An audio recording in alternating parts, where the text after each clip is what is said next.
It's very early in the morning, so I'm whispering. But this is the deck at what I'm lovingly calling the lake house. Nice. A lot of shade.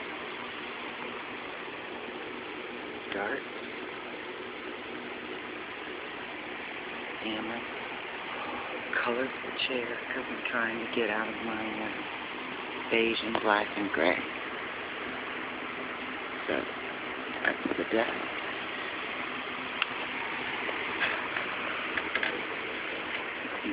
Shed.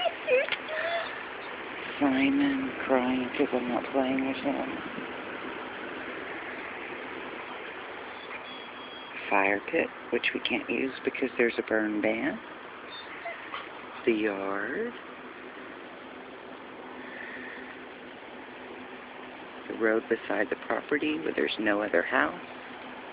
So it doesn't look like we're in a neighborhood, even though we are. The new gate we had put in so we can let the dogs run in the backyard. The house again. That's it.